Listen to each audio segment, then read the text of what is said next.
Once again, you are welcome to this program, and I really do hope that we have a great time. The Authentic Leadership Journey, let's go through this journey. And so the last phase of the practical approach is for us now going through this authentic leadership journey.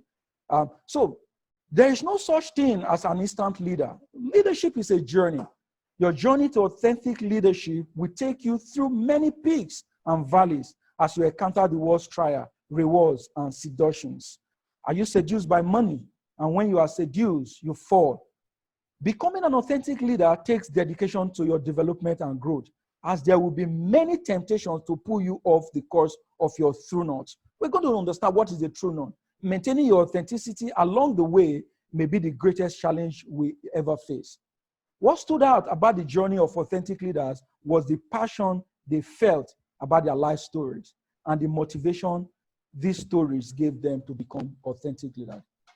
Begin by asking yourself, what is my life story? In understanding and framing your story, you will find a calling to lead authentically, and you will remain fidelity to your true north. And so, what is a leader's true north? We cannot finish this program today without knowing what's your true north. True north is the internal compass that guides you successfully through life. And so, as an authentic leader, you must know that compass. Like the normal compass, when the compass regulates, where is it facing? Is it facing your true north? Do you have the necessary armor? Do you have the necessary tools in your toolkit as a leader to be able to navigate through that compass? And so a true north is the internal compass that guides you successfully through life. And we are going to look at what are those, what do you have in that compass? It is your orientation point, your fixed point in a spinning world that helps you stay on track as a leader. Your true north is based on what is most important to you, your most cherished values, your passions and motivation, the sources of satisfaction in your life. It is derived from your most deeply held beliefs, your values, and your principles you lead by. It is your internal compass, unique to you, that represent who you are at the deepest level.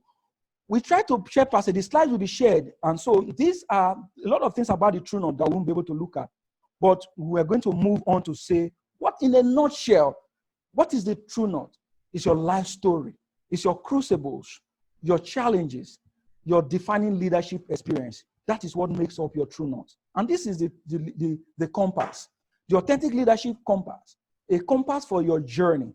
The 5 elements that guide the leader through his or her true north. And so this is your true north.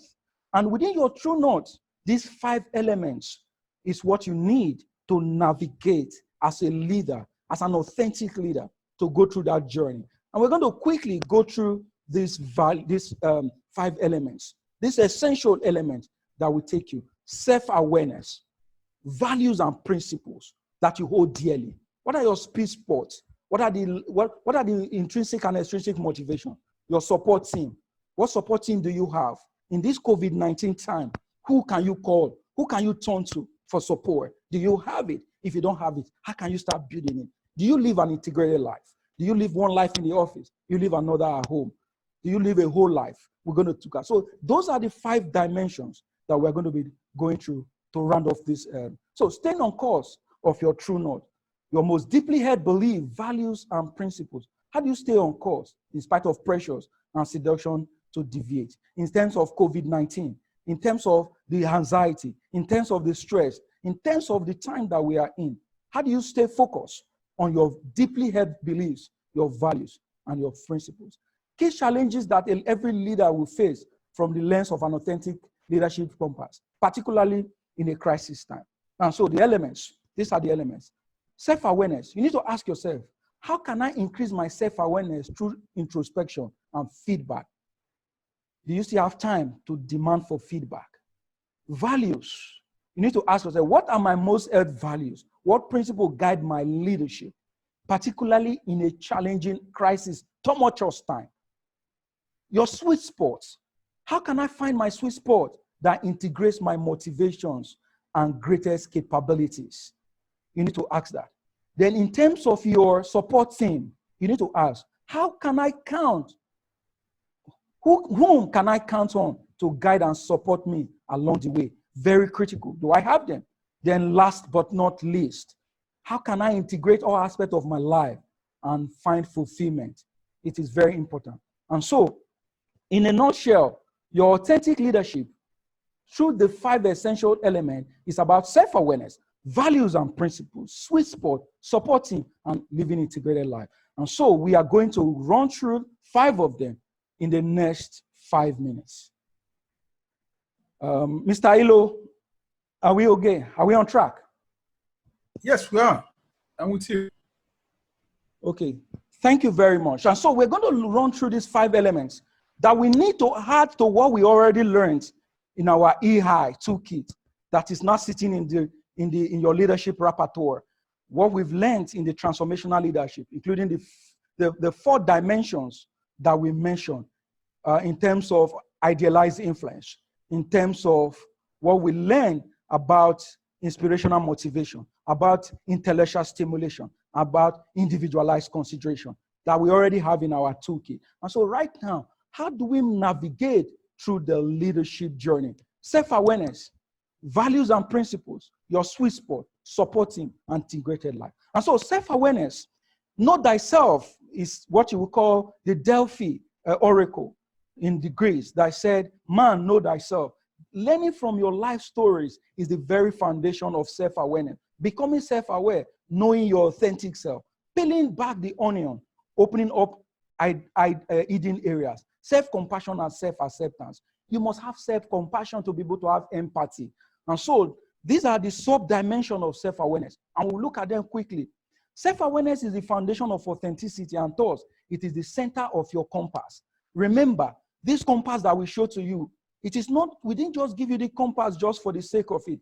Let's go back, very important. This compass, the centerpiece of that compass is self-awareness.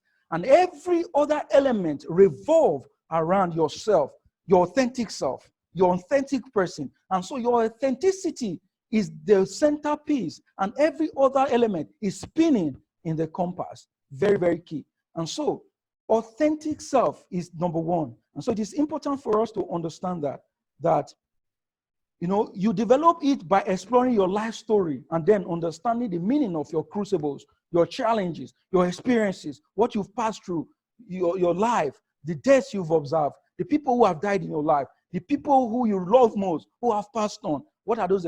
As you do this, you need to understand who you are at a deeper level. This is hard work, but an essential step in your development as a leader.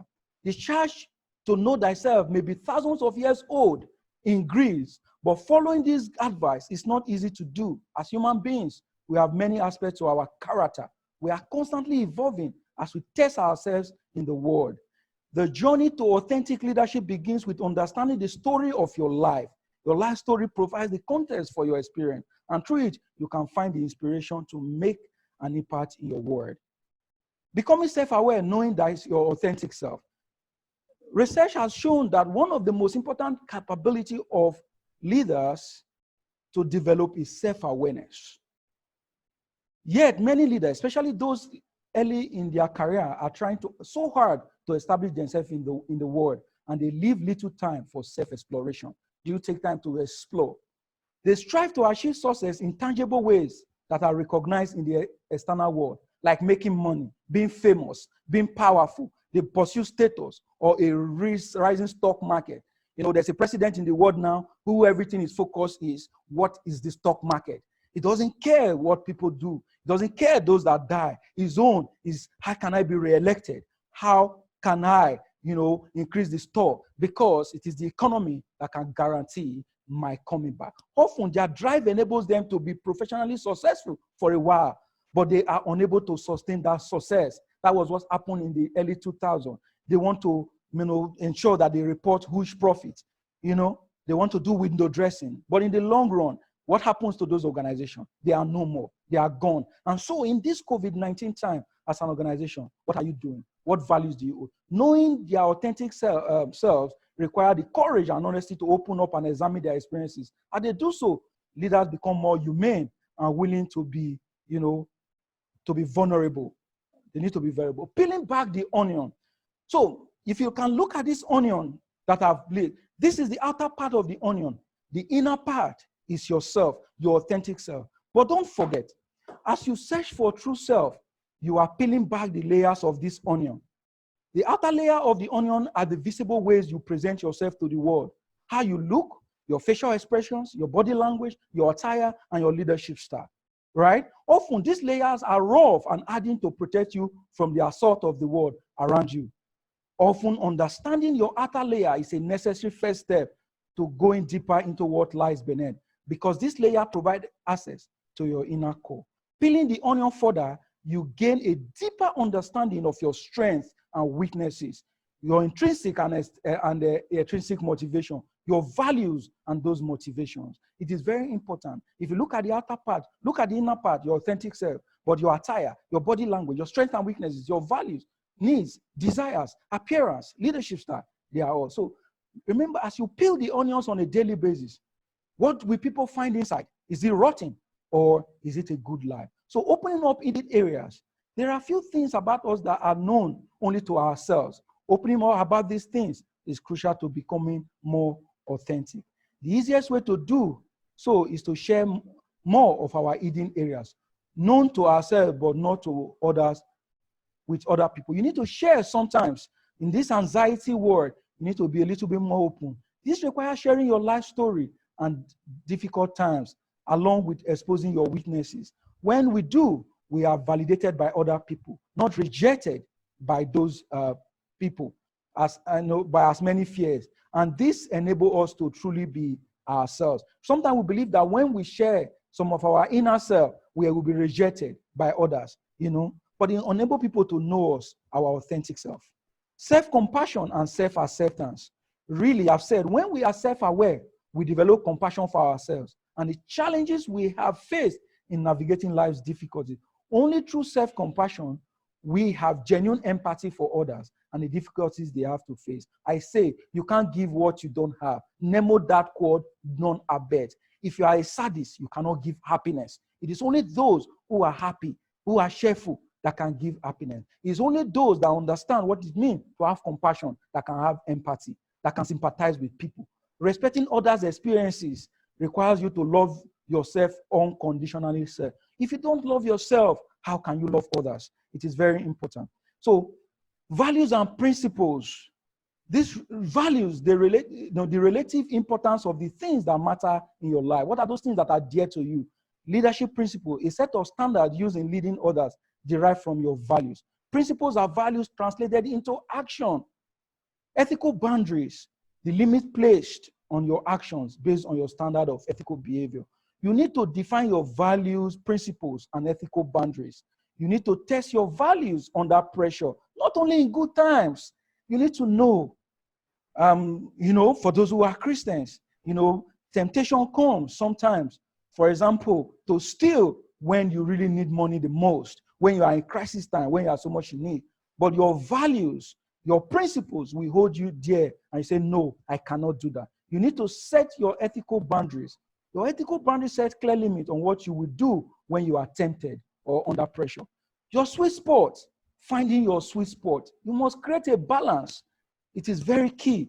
The intersection of your motivations and your greatest strength. You can see the sweet spot, your extrinsic motivations and your intrinsic motivations. Like I said last week, education has intrinsic value. It has the ability to build you. But don't forget, education is also a means to an end to bring money. You have strength, you have weaknesses. When you are operating in your sweet spot, when you are operating in your sweet spot, you feel inspired to do great things and confident that you can accomplish them because you are using your strength. Having an awareness of what motivates you and understanding your strengths and weaknesses enable you to discover your sweet spot. And so, what are your strengths? What are your weaknesses? Some individuals always say, I don't have any weaknesses. No, we do. Your ability to identify your weaknesses and work on them so that you can optimize your strength, your ability to balance your intrinsic motivations and your extrinsic motivation. What motivates you as a person is very critical. When you do, you create a powerful flywheel that enables you to be both successful and fulfilled. Operating in your sweet spot, you align with your true north. That true north, the compass, and those things that are elements that are regulating. And you have the greatest opportunity to make a difference in your world. You need to understand your sweet spot, ability for you to balance strength and weaknesses, intrinsic and extrinsic for motivation. That is your sweet spot, and you need to know them. And so I've highlighted some of your extrinsic motivations. What motivates you as a person? The extrinsic one: money, power, titles, public recognition, social status, acclaim from peers, defeating others. Some people always want to win. They don't want a win-win situation. But what motivates you from the inner part of your authentic self? Personal growth, cherishing family, satisfying of doing well, helping others to develop, finding meaning in work, being true to one's belief, making difference in this beautiful world that we live in. And so balancing your motivation, many leaders have learned the hard way that external recognition can be a fickle lover. When things do not go their way, external sources of gratification disappear very, very quickly. So do their superficial friends and acquaintances. They disappear also when things are not going well, right? So, but the key to developing as an authentic leader is not eschewing your intrinsic motivation, but balancing them with intrinsic motivation that provide fulfillment in the long run in a sustainable manner. Support team, build a strong team support. Very critical. A lot of us, we don't take this one seriously. If you were facing a major crisis in your life, such as losing your job, life-threatening illnesses, like some people are facing in this COVID-19 time, difficulties in your marriage or death of a loved one, to whom would you turn? In challenging times, if you are like a boss, can your subordinate turn to you? You need a solid network of trusted relationship with people who are available to counsel and care for you. Your support team is built upon long-term relationships and may include your spouse or your partner, family members, best friends, mentors, and a small group of people. It may also include your colleagues in the workplace. Build a strong support team and build true friendship. Integrated life, integrating all aspects of your life. Yeah, this is last, but really not the least. You must live an integrated life. The world will shape you if you let it. To live the life you desire, you must make conscious choice. This was said by John Danaher, a former CEO of eBay. The world will shape you if you let it. To live the life you desire, you must make conscious choices. Authentic leaders are constantly aware of the importance of staying grounded. To lead an integrated life, you need to bring together the major elements of your personal life and professional life, including your work, your family, community, friends, so that you can be the same person in each environment. Don't live a double life. Don't live one life at home and one life. An integrated life makes you a better leader, and you need to stay grounded by integrating your life. Being authentic is not just something you are at work. It must be reflected in all aspects of your life. So we need to be rounding up, which is, how do we put this all together? My hope is that you will be inspired. But before we go, I want us to do a 5 minutes group exercise. Mr.